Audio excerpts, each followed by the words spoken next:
You won't believe what just happened on The View. Mel Gibson, the legendary action star and talented director, left Whoopi Goldberg completely speechless on live television. A moment no one saw coming, and the audience erupted in sheer excitement. It all started like a typical episode. The stage lights blazed, the audience clapped enthusiastically, and the hosts, Whoopi Goldberg, Joy Behar, Sunny Hostin, flashed their familiar smiles. But behind those smiles was a carefully prepared plan. They didn't invite Mel Gibson for a friendly chat. They invited him to humiliate him. Whoopi kicked off the show with her signature voice. Welcome Mel Gibson to The View. Hollywood star, talented director, and the most controversial man right now. The remark seemed polite, but her eyes told a different story. Mel walked out with absolute confidence. A sharp black suit, piercing blue eyes scanning the room. He sat down, flashing a subtle knowing smile, and then the battle began. The View today wasn't a talk show. It had become a battlefield. Before diving into the story, comment where you're watching from, and don't forget to subscribe so you won't miss the latest stories. The atmosphere in the studio was electric. The audience leaning forward, whispers rippling like an undercurrent beneath the glaring lights. Mel Gibson sat there, his sharp gaze locked on Whoopi Goldberg, who had shed her polite facade to reveal the focus of a hunter. The cameras zoomed in, capturing every furrowed brow, every glance. Joy Behar smirked faintly, her eyes glinting with anticipation. Sunny Hostin gripped her pen, ready to strike. The stage was set, and the first shot was about to be fired. Goldberg leaned in, her voice smooth but laced with challenge. All right, Mel, let's talk about the tax policy you're backing Trump on. A 100% tariff on foreign films. Do you really think that'll save Hollywood, or is it just a way to choke global creativity? The question landed like a punch. The audience buzzing, some nodding in agreement with her skeptical tone. Gibson didn't flinch. He sat comfortably, hands resting lightly on the chair, but his eyes burned with conviction. It's about protecting American jobs, Whoopi. Hollywood supports over 2 million people, from lighting crews to editors to set designers. When studios move production to countries with cheap labor, those jobs disappear. Just last year, we lost 30,000 union jobs to overseas filming. Tariffs create a level playing field. His voice was steady, each word carved with precision, cutting through the tense studio air. The audience murmured, a few exchanging surprised glances. Goldberg raised an eyebrow, not backing down. But you're a filmmaker, Mel. You know art thrives on collaboration, not barriers. Tariffs will drive up costs, hurt independent producers, and limit choices for audiences. You call that good for creativity? Her tone carried a hint of sarcasm, as if Gibson's argument belonged to a bygone era. Gibson gave a slight smile, his eyes flashing with sharpness. Collaboration doesn't mean exploitation. Independent producers are struggling because big studios flood the market with cheap foreign films. Tariffs force studios to invest here in American talent. Last year, 70% of major studios' budgets went overseas. If we keep that money in the U.S., we can create thousands of new jobs from soundstages to post-production. He paused, his gaze sweeping the audience, inviting them to reflect. A few audience members nodded, scattered applause breaking out. Behar jumped in, her tone mocking. Sounds like you want to turn Hollywood into a museum, Mel. The world's globalized. Gibson turned to face her, his gaze unwavering. Globalization doesn't mean sacrificing American workers, Joy. I filmed in Australia, Ireland, Mexico. I know the value of international collaboration, but when studios choose profits over people, we have to draw a line. Tariffs are that line. His response was razor sharp, leaving Behar momentarily stunned, her eyes darting away. Goldberg seized the moment, her voice growing sharper. But what about the audience, Mel? They want great movies. They don't care where they're filmed. Tariffs will drive up ticket prices, hurting regular viewers. You think they'll thank you for that? The question tugged at emotions, and the audience murmured, waiting for his response. Gibson tilted his head, his eyes never leaving Goldberg. Audiences deserve quality films, and that starts with fair pay for the people who make them. If ticket prices rise a few cents to save thousands of jobs, I think they'll understand. Besides, tariffs don't raise ticket prices.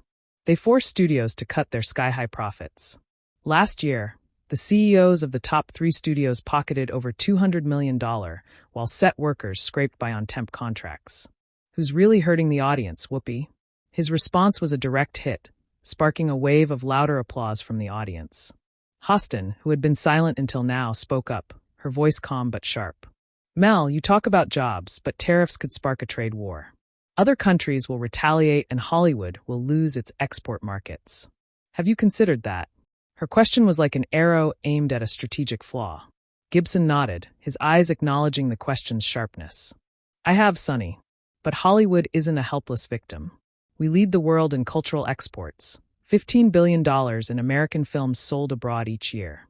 Other countries might retaliate, but they need our films more than we need theirs. Tariffs are leverage for negotiation, not a wall for isolation. And if we invest in domestic production, Hollywood will be stronger, not weaker. His response was clear, logical, leaving Hostin pursing her lips, unable to find an immediate gap. The audience clapped more enthusiastically, some standing, their eyes gleaming. Goldberg, sensing the tide turning, tried to regain control. Mel, you sound convincing, but this is Trump's policy. And everyone knows he doesn't care about art. You're just doing his bidding, aren't you? The question was a personal attack meant to put Gibson on the defensive. Gibson let out a soft chuckle, not out of anger, but from the confidence of someone who saw the tactic coming. I'm not anyone's errand boy, Whoopi. I'm a filmmaker, and I fight for my industry. If Trump pushes policies that protect American workers, I support them. Not for him, but for the millions who depend on Hollywood. Call it what you want. The audience here knows the truth. He gestured lightly toward the crowd, drawing them into the narrative. The studio shook with cheers, the audience standing, clapping like thunder. Goldberg pursed her lips, a flicker of unease in her eyes. Behar and Hostin exchanged glances, realizing. Gibson wasn't just holding his ground, he was steering the battle. A producer backstage whispered through an earpiece. Cut the shot. He's stealing the show.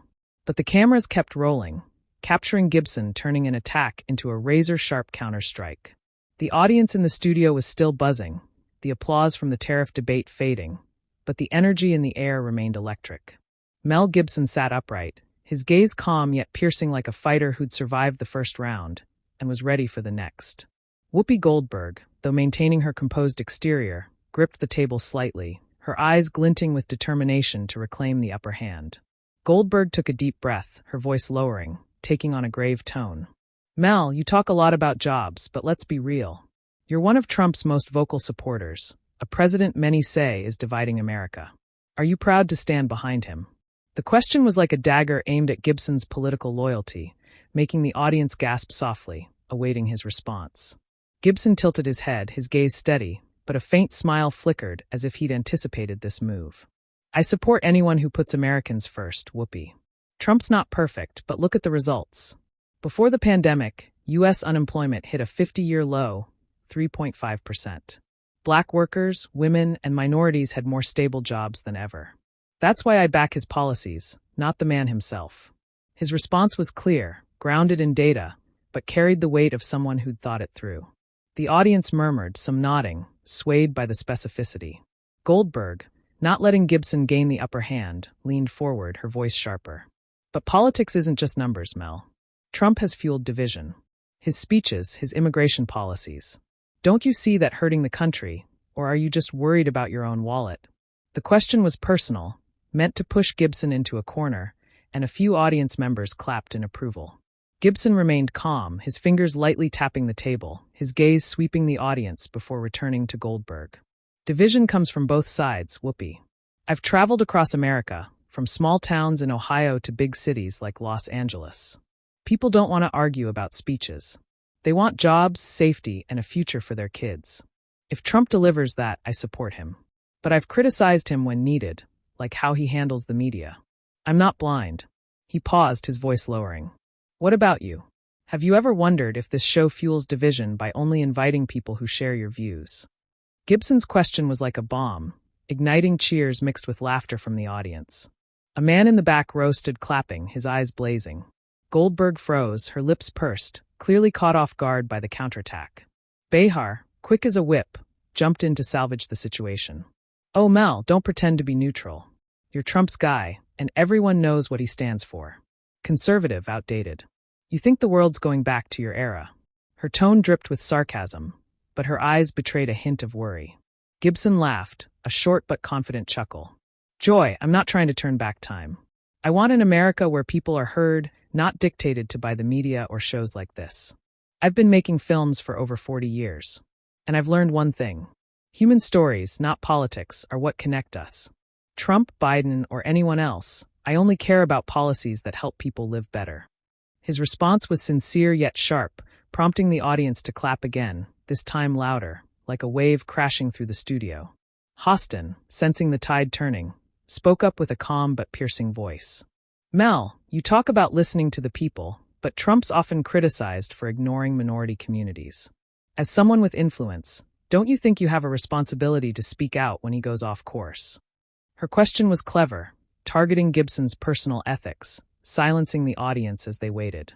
Gibson nodded, his eyes showing respect for the question. I do have a responsibility, Sonny, and I've acted on it. I've met Trump and called him out when I disagreed, like on how he handled some social issues, but I also see him do good, investing in poor areas, boosting job opportunities for minority communities. I'm not here to defend every choice he makes. I'm here to say we need to look at actions, not just words. His response was both sincere and logical, making Hostin furrow her brow, unable to find an immediate flaw. The audience erupted, applause thundering, some cheering, clearly swayed by Gibson's candor. A woman in the middle row raised her hand in support, her eyes shining. Goldberg, feeling the shift in the crowd, tried to seize control. Mel, you talk a good game, but you can't deny Trump has hurt many people. By standing with him, you're picking a side. Don't you see how dangerous that is? Her question was accusatory, aiming to box Gibson in. Gibson looked straight at Goldberg, his gaze unwavering. I'm not picking sides, Whoopi. I'm picking the truth. And the truth is, every politician makes mistakes, but we can't let the media or shows like this decide who's right or wrong. The audience here is smarter than that. They want the truth, not a scripted drama. He pointed lightly at the audience, his voice low but powerful as if pulling them into his fight. Whoopi Goldberg took a deep breath, her eyes flashing with intensity as if she'd found her sharpest dagger. Joy Behar leaned in, her gaze sly, while Sunny Hostin adjusted her glasses, her fingers skimming her notes, ready to strike. Goldberg raised her chin, her voice low, deliberate, and sharp as a needle. Mel, you talk about truth, but let's face another truth. Your past, controversial statements, allegations of anti-Semitism, racism. How can the audience trust someone who stumbled like that to stand here defending American culture? The question made the audience gasp softly, all eyes on Gibson, waiting to see if he'd crumble or stand firm. Gibson didn't rush to answer. He leaned slightly, his eyes reflective as if weighing every word. Then he looked directly at Goldberg, his voice low, but heavy with conviction. I don't dodge my past, Whoopi. I've made mistakes, said wrong things, had moments I'm not proud of, but I've spent decades making amends, learning and proving through actions that I'm not the man of those mistakes. He paused, his gaze sweeping the audience, inviting them to look deeper. I made films like Hacksaw Ridge, telling the story of a soldier who rejected violence, and The Passion of the Christ, honoring the faith of millions. That's who I am today. The audience fell silent, some nodding slightly, their eyes showing empathy. Goldberg, not letting Gibson win their sympathy, fired back. Words are easy, Mel, but your statements hurt people. Jewish communities, people of color. You think a few films are enough to erase the past. Her voice was icy, accusatory, stirring murmurs in the audience, a few clapping in agreement. Gibson gave a faint smile, not smug, but the calm of someone who'd weathered storms. I'm not trying to erase my past, Whoopi. I face it. I've apologized publicly, met with community leaders, and worked to build bridges. But let's talk about responsibility. You've defended people with controversial statements, like when you spoke about free speech on this very show. So why don't I get a chance to make things right? His question was an arrow striking at Goldberg's contradiction, making her pause, her eyes wavering. The audience erupted in applause, some cheering, their eyes blazing.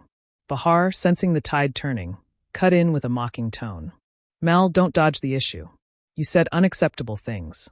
Now you want us to clap because you've changed? The audience isn't that easily fooled. She crossed her arms, her gaze trying to pierce Gibson. Gibson turned to face Behar, his eyes steady. I'm not asking for applause, Joy. I'm asking to be judged by my actions, not past mistakes. I've spent 40 years in this industry, working with every race, religion, and creating opportunities for thousands. If you want to dig up the good I've done too, like funding film projects for young Black directors in Atlanta, Or do you just want to keep me in the villain box to make it easy to attack? His response was both sharp and sincere, leaving Bahar silent, her eyes darting away. The applause roared again, louder, like a wave crashing through the studio. A woman in the front row stood, raising her hand in support, her eyes shining as if Gibson had spoken her heart. Poston, playing the rational voice, spoke up to salvage the situation.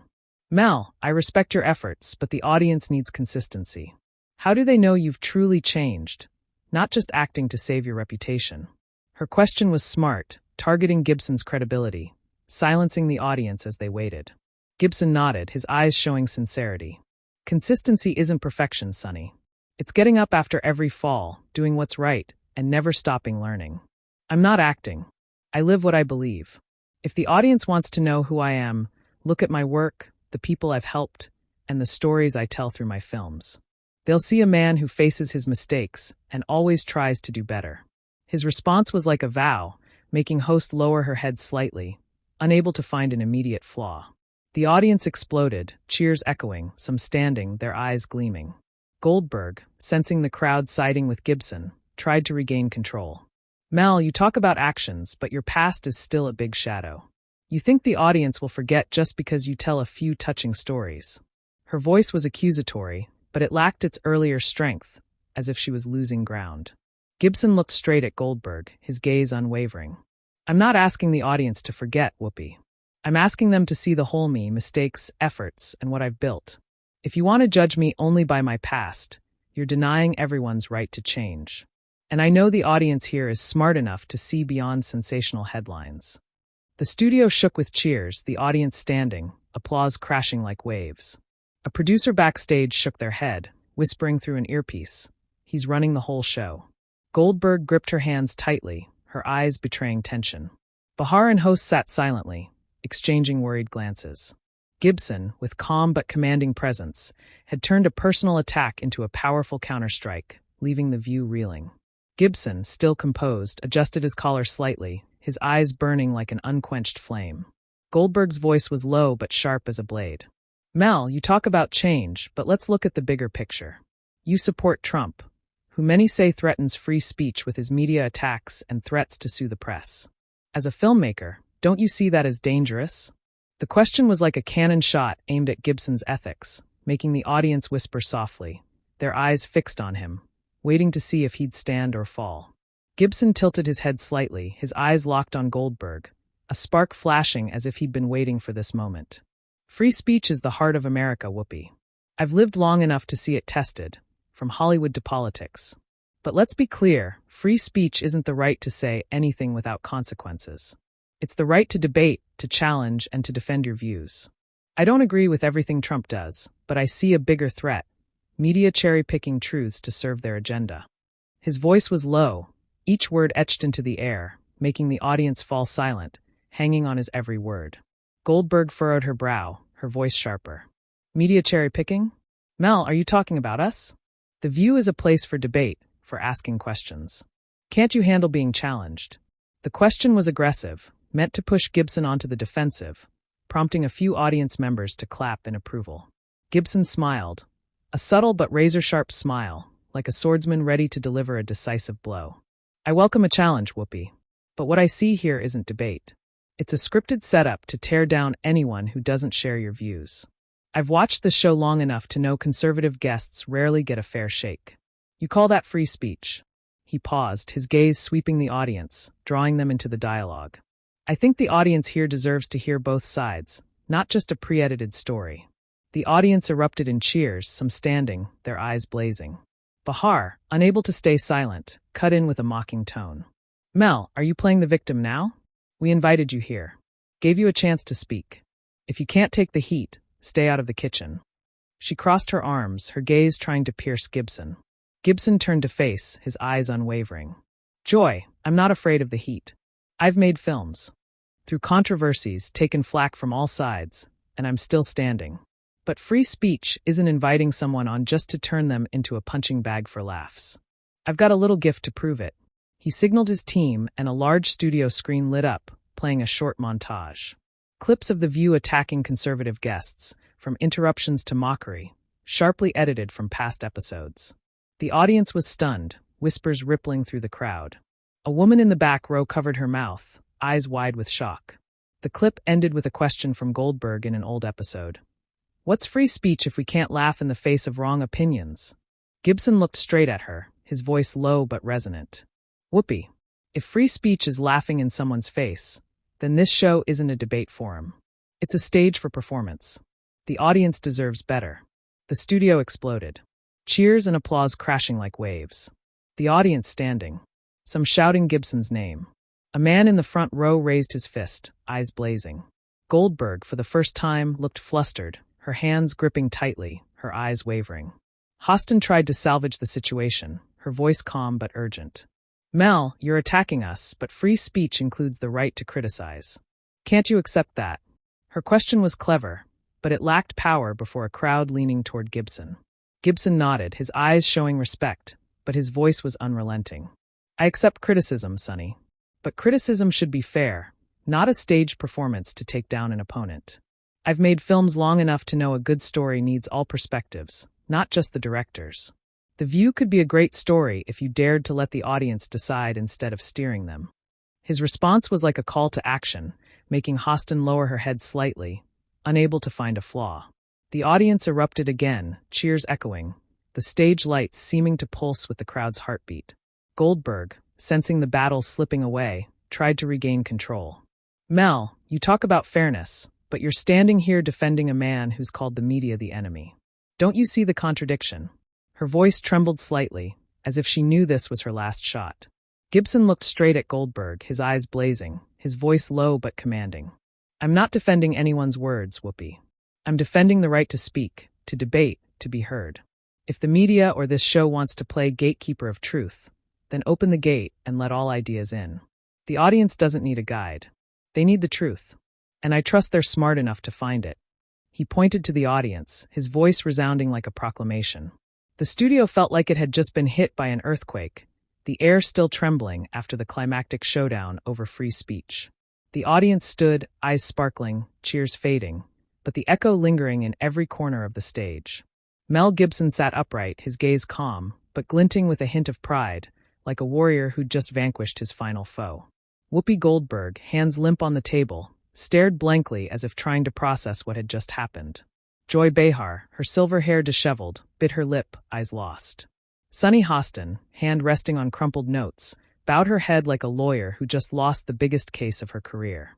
Goldberg, in a final effort to regain control, cleared her throat, forcing a strange smile. Thank you, Mel, for a lively conversation. Audience, what do you think of what you just heard? Her voice was weak, lacking its usual charisma. And the audience responded with a wave of applause, but not for her, for Gibson. A woman in the front row stood, cheering and raising her hand, her eyes blazing as if Gibson had spoken her heart. The applause spread, becoming an unstoppable wave, making Goldberg lower her head, her eyes betraying defeat. Gibson stood, adjusting his suit, his gaze sweeping the audience with sincerity. Thank you for listening, he said, his voice low but warm, like a man who'd fulfilled a mission. I came here not to argue, but to remind us all that we have the right to be heard and to speak. Keep seeking the truth. His words were like a proclamation, igniting the audience again, their cheers echoing, some shouting. Mel, Mel, as if he were their hero. Behar, unable to stand it, cut in with a mocking tone. Oh, Mel, you sure know how to win a crowd. But we've got more to say, don't we? She forced a smile, but her eyes revealed desperation, like an actor who'd forgotten her lines. Gibson merely nodded, his eyes glinting with sharpness. Joy, I think the audience has said plenty, he replied, his voice gentle but cutting, making the audience laugh loudly, applause ringing out again. Hostin, playing the rational voice, tried to salvage the situation. Mel, we respect your perspective, but the View is always a place for debate. We hope you'll return to continue this conversation. Her voice was polite, but her eyes showed tension as if she knew the show had taken a fatal blow. Gibson smiled, his eyes sincere. Sonny, if you're ready for a real debate, I'll be back. But next time, let the truth lead. His response was like an invitation, making the audience cheer, their eyes gleaming. Gibson stepped away from his chair, his stride steady, his gaze sweeping the studio one last time. In his mind, he recalled the days Hollywood turned its back on him, the long nights of self-reflection, and the journey to reclaim himself. Today, he hadn't just defended his honor, but spoken for those overwhelmed by the media. As he left the stage, the audience stood, applause crashing like waves, lasting until his figure disappeared behind the curtain. A man in the back row shouted, "Thank you, Mel." A moment that shook the entire studio. Backstage, chaos reigned. A producer, face flushed, yelled into a headset, "Who let that clip air? We're done for." Another shook their head, muttering. Gibson turned the show into his stage. In the control room, screens flickered with online comments flooding social media. From Mel Gibson destroyed the view to Whoopi's out of her league. Staff exchanged worried glances, realizing this episode would be a media storm. On stage, Goldberg sat silently, her eyes vacant, as if trying to process the defeat. In her mind, she recalled the days when the view was untouchable, where she could steer any debate. But today, Gibson had shattered the script, forcing her to face her own contradictions. Buzdar, her voice trembling, whispered to Hostin, "We underestimated him." Hostin nodded, her eyes showing disappointment, her hands folding her crumpled notes as if accepting defeat. The audience began leaving the studio, but the buzz didn't stop. A group of young women stood at the exit, animatedly discussing. "I've never seen anyone silence Whoopi like that," one said, eyes gleaming. "Gibson's right. We need to hear both sides," another nodded, scrolling her phone to share the clip she'd just seen. In a corner of the studio, an older man with a proud smile said to his companion, "He didn't just win. He changed how I see the media." As the View's studio lights dimmed, the storm from Mel Gibson's showdown didn't fade. It erupted outward, spreading like wildfire across a dry field. The audience left the studio with phones in hand, fingers swiping to share the moments they'd witnessed. As Mel Gibson stepped onto the streets of New York, sunlight hit his face, his eyes glinting with the calm of a man who'd completed his mission. But at ABC's headquarters, the atmosphere was chaotic, like a ship sinking in a raging sea. Just minutes after the episode ended, social media exploded. Millions of posts flooded with emotion. One user wrote, "Mel Gibson just turned the View to ashes, who still calls him washed up," alongside the clip of Gibson landing his decisive blow with the montage attacking the View. Another account with thousands of shares posted. Whoopi thought she'd take down Gibson, but he got the whole studio on its feet. Memes spread rapidly. Images of Gibson with the caption "Truth. 1 The View, 0, or Goldberg looking flustered captioned, "When you lose on your home turf." Social media platforms were swept up in the frenzy. Reaction channels uploaded analysis videos with titles like "Gibson destroys the View in 5 minutes," racking up millions of views in hours. A young TikToker with a witty flair reenacted the moment Gibson aired the clip, adding explosive sound effects that left viewers in stitches. Comments flooded in. "I never liked Gibson, but now I'm a fan." And The View just shot itself in the foot. Some users dug up old The View episodes, pointing out instances of the show attacking conservative guests, reinforcing Gibson's argument. The press quickly jumped in. Reuters ran a piece titled "Mel Gibson versus The View," a historic defeat for the talk show. Variety analyzed, Gibson didn't just win the debate, he exposed The View's bias, stripping away its shine. Fox News, unsurprisingly, celebrated. Gibson teaches The View a lesson in free speech. Even neutral outlets like The Washington Post acknowledged. Gibson's showdown marks a turning point, forcing media to rethink how it handles dissenting voices. Articles quoted Gibson's line, "The audience deserves more than a scripted drama," turning it into a viral rallying cry. At ABC, the boardroom became a battlefield. Executives, faces tense, argued fiercely. A leaked internal memo to Deadline revealed panic. "We underestimated Gibson. This is The View's biggest crisis in a decade." Advertisers, from cosmetics to food brands, began pulling contracts, fearing damage to their image. A marketing director told Variety, "The audience is turning on The View. We can't take the risk." Within 24 hours, the show lost 3 major sponsors, a crushing blow to its budget. Goldberg, Dehar, and Hostin, now backstage, faced their own storm. Goldberg, usually confident, locked herself in her room, refusing press inquiries. A close source revealed she felt betrayed by the audience, but was also questioning the show's handling of Gibson. Buzdar, ever outspoken, posted a brief tweet, "We just did our job. People need to calm down." The post was instantly swarmed with thousands of comments calling her a sore loser. Hostin, typically reserved, stayed silent, but friends told Page 6 she regretted not preparing better for Gibson. While The View drowned in chaos, Gibson appeared at an event in Los Angeles the next day, promoting his new film. The crowd greeted him like a hero, with thunderous applause and cheers. A fan held a sign, "Mel, thank you for speaking for us." Gibson smiled, declining to comment directly on The View, but his eyes said it all. He knew he'd won.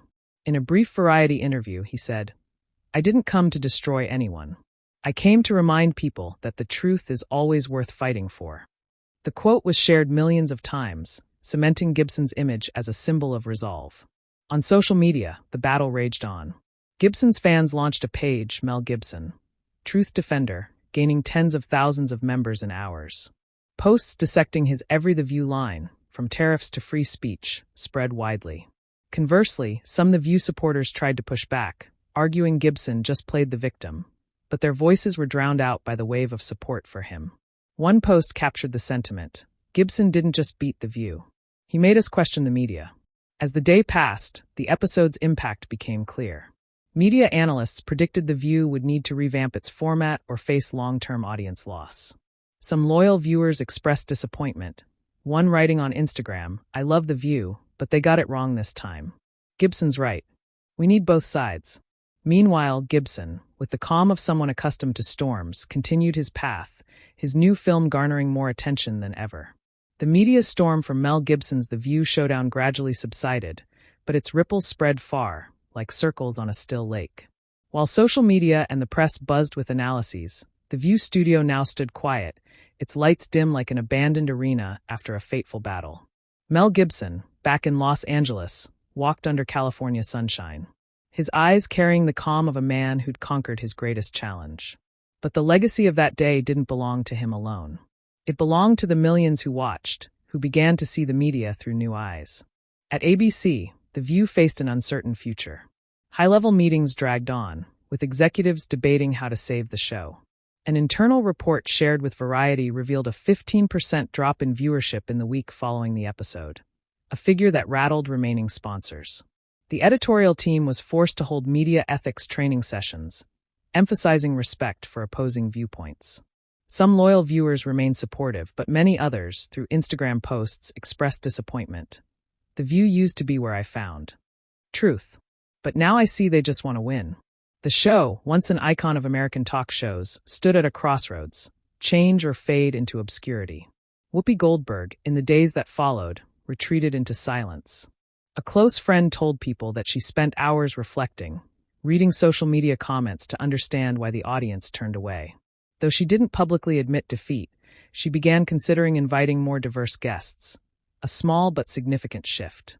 Joy Behar, with her outspoken nature, continued defending the show on Twitter, but her tone softened, focusing on calling for dialogue over debate. Sunny Hostin, in a brief CNN interview, admitted, "We've learned that the audience wants fairness, and we have to listen." These changes, though gradual, were proof that Gibson didn't just win a battle. He forced The View to confront itself. Meanwhile, Gibson continued his journey with remarkable calm. His new film, promoted on The View, became a focal point, with box office sales soaring due to the showdown's buzz. Theaters were packed with audiences not just watching the film, but supporting a man who dared to stand up. A Hollywood Reporter review wrote, "Gibson doesn't just make films. He tells stories that challenge the status quo, and The View was a vivid testament." He became a symbol for those feeling overwhelmed by the media, from workers in small towns to independent artists in Hollywood. In Gibson's mind, the showdown wasn't a personal victory. Standing on his Malibu balcony, gazing at the Pacific, he thought of the days he was criticized, isolated, and his journey to find meaning through his work. He knew that day on The View wasn't just a fight. It was a reminder that truth, however hard, is always worth defending. A close friend of Gibson, in a Deadline interview, shared, "Mel didn't want to destroy The View. He wanted them to do better, and I think he succeeded." The story of Gibson and The View didn't end with one episode. It became a cultural lesson discussed in media classes and online forums. Journalists began writing about the Gibson effect, describing how one person could challenge a media system with sincerity and sharp reasoning. An NYU professor told the New York Times, "Gibson reminded us that audiences aren't passive. They can shape the narrative if given the chance." As dusk fell over The View's now empty studio, the dim lights contrasted with Gibson on a Hollywood stage, welcomed by cheering crowds. One side was the remnant of a faltering empire, the other a flame of resolve. Gibson's legacy wasn't just victory. It was a call for fairer media, a world where truth isn't twisted by scripts. And in the hearts of the audience, he remained the man who dared to stand up, not just for himself, but for all who believe in the power of their voice. The story of Mel Gibson's showdown on The View deeply reflects the tensions in today's American society, where political polarization, media bias, and debates over free speech divide communities. In the current landscape, with social media platforms flooded with clashing opinions and the media criticized for steering public sentiment, this story is a sharp lens. Gibson, with his tight arguments on film tariffs, political stances, acknowledgement of a controversial past, and especially his free speech counter-strike via the clip exposing The View, challenged a powerful media system. The audience's eruption, from cheers in the studio to the hashtag Mel Gibson owns The View dominating social media, showed Americans' hunger for fairness and transparency. The crisis at ABC, with sponsors pulling out and ethics training sessions, reflected growing pressure for media accountability. Gibson's journey, from facing mistakes to becoming a symbol of resolve, is a testament to the power of truth in a society fractured by fake news and bias. The lesson in real-life America? When facing injustice or criticism from colleagues, the media, or public opinion, learn from Gibson. Prepare thoroughly. Confront the truth and turn adversity into opportunity. Just as he acknowledged his past and used actions to prove change, you too can rebuild trust with sincerity. More importantly, as Gibson urged the audience, seek truth. Engage in debates with facts and respect, rather than letting emotions lead. In a country that values free speech, use your voice, like the audience that rallied behind Gibson, to build bridges instead of walls. Hit subscribe to never miss dramatic stories like Mel Gibson's showdown with The View. Thank you for watching, and see you in the next video to explore more game-changing media moments.